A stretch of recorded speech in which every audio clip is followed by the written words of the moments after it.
பராத்துடைய இரவிலே பாவங்கள் மன்னிக்கப்படாதவர்கள் யார்? ஷாபான் மாதம் 15ஆம் இரவுக்கே பராத்துடைய இரவு என்று சொல்லப்படுகின்றது.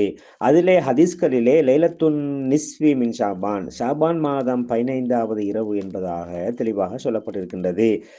இவ்வாறு இந்த 15ஆம் இரவிலே அல்லாஹு தாலா நிறைய பேருக்கு பாவ மன்னிப்பு வழங்குகின்றான். இதா கான லைலத்துன் நிஸ்வி மின் ஷாபான், ஷாபான் மாதம் 15வது இரவு வந்துவிட்டால் அல்லாஹு தாலா அனைவருடைய பாவங்களையும் மன்னிக்குகின்றான். ஆனால் சிலருடைய பாவங்களை தவிர என்று சொல்லப்பட்டிருக்கின்றது. இதிலே அவ்வாறு பாவங்கள் மன்னிக்கப்படாதவர்கள் யார் என்று பார்க்கும் பொழுது ஹதீஸ்களிலே 8 கூட்டத்தார் சொல்லப்பட்டிருக்கிறார்கள். இந்த 8 கூட்டத்தாருடைய பாவங்கள் மன்னிக்கப்பட மாட்டாது. ஆனால் அவர்களுடைய பாவங்களுக்காக தௌபா செய்து விட்டார்களே ஆனால் அவர்களுக்கு மன்னிப்பு இருக்கும். அந்த இரவுக்கு முன்னரே அவர்கள் தௌபா செய்து விட்டால் அவர்களுக்கு மன்னிப்பு இருக்கும். அவ்வாறு அவர்கள் தௌபா செய்யாவிட்டால் அவர்களுக்கு மன்னிப்பு கிடையாது என்பதை அந்த ஹதீஸுகள் மிக தெளிவாக சொல்லப்படுகின்றது. அவ்வாறு ஹதீஸ்களிலே 8 வகையான கூட்டத்தார்களுடைய அட்டவணை சொல்லப்பட்டிருக்கிறது என்பதை நாங்கள் புரிய வேண்டும். இது ஒவ்வொரு ரிவாயத்துக்களிலே சொல்லப்பட்டது. அதிலே அதிகமான ஹதீஸ்களிலே வரக்கூடியதுதான் முதலாம் அவர் முஷ்ரிக், அதாவது இணை வைத்தவர்.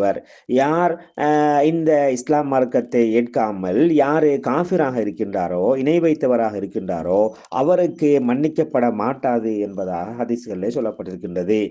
இரண்டாவதாக சொல்லப்பட்ட ஒருவர் தான் இந்த முஷாஹின். இந்த முஷாஹின் என்பதற்கு என்ன விளக்கம் என்று சொல்லி பார்க்கும் பொழுது அறிஞர்கள் பல விளக்கங்களை சொல்கின்றார்கள்.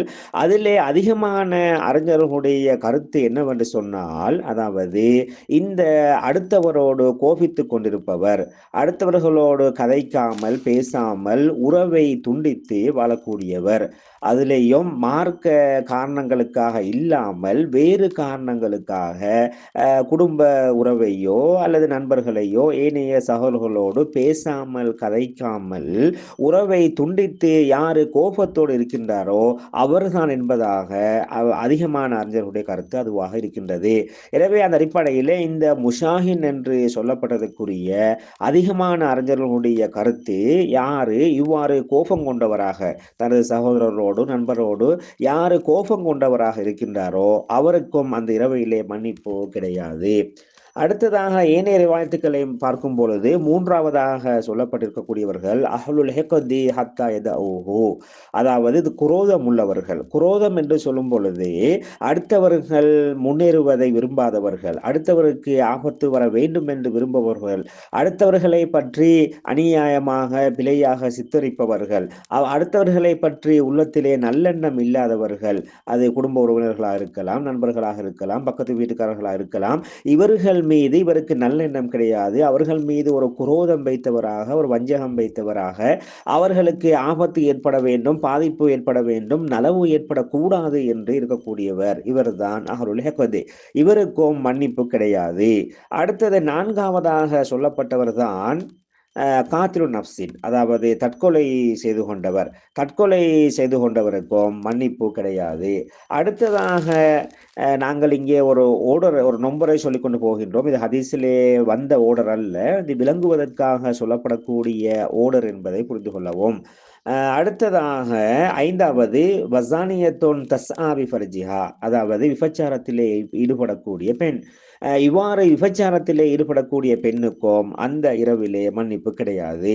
அடுத்தது ஆறாவதாக சொல்லப்பட்டவர் முதுமினு ஹம்ரின், அதாவது மதுபானம் தொடர்ந்து அருந்துபவர். இந்த மார்க்கத்திலே தடை செய்யப்பட்ட இந்த மதுபானத்தை, சாராயத்தை, அதே போன்று போதையூட்டக்கூடிய போதை வஸ்துக்களை தொடர்ந்து பாவிக்கக்கூடியவர், அவருக்கும் மன்னிப்பு கிடையாது.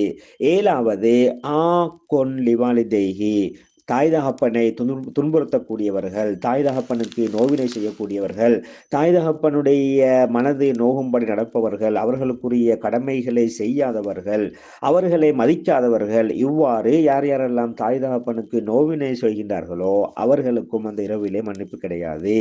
அடுத்தது எட்டாவதாக சொல்லப்பட்டது காத்தி உத்தரிக், அதாவது கொள்ளையடிப்பவர்கள். அது முன்னைய காலங்களை போல பாதையிலே இருந்து கொள்ளையடிப்பவர்களாக இருந்தாலும் சரி, அல்லது இந்த நவீன யுகத்தில் இருப்பது போல மக்களை ஏமாற்றி கொள்ளையடிப்பவர்களாக இருந்தாலும் சரி, யாரெல்லாம் கொள்ளையடிப்பவர்களாக இருக்கின்றார்களோ அவர்களுக்கும் இந்த இரவிலே பாவ மன்னிப்பு கிடையாது. எனவே இந்த இரவிலே இவ்வாறு 8 கூட்டத்தாருக்கு பாவ மன்னிப்புகள் கிடையாது. அவர்கள் அந்த பாவத்தை விட்டும் ஒதுங்கிவிட்டால், அதாவது இது லைலத்துன் நிஸ்ஃபு மின் ஷாபான், பராத்துடைய இரவு வருவதற்கு முன்னால் அவர்கள் இந்த பாவங்களை விட்டும் அவர்கள் தௌபா செய்து மீண்டுவிட்டு அந்த இரவிலே அவர்கள் மன்னிப்பு தேடுவார்களே ஆனால் நிச்சயமாக அல்லாஹு தஆலா அவர்களை மன்னிப்பதற்கு தயாராக இருக்கின்றான். இந்த 8 வகை கூட்டத்தார்களும் ஒரே ஹதீசுகளிலே இல்லாமல் பல ரிவாயத்துக்கள் மூலமாக பல ஹதீசுகளிலே சொல்லப்பட்டவை. அவைகளை தொகுத்துத்தான் நாங்கள் இந்த 8 வகையினரையும் நாங்கள் இங்கே சொல்லியிருக்கின்றோம்.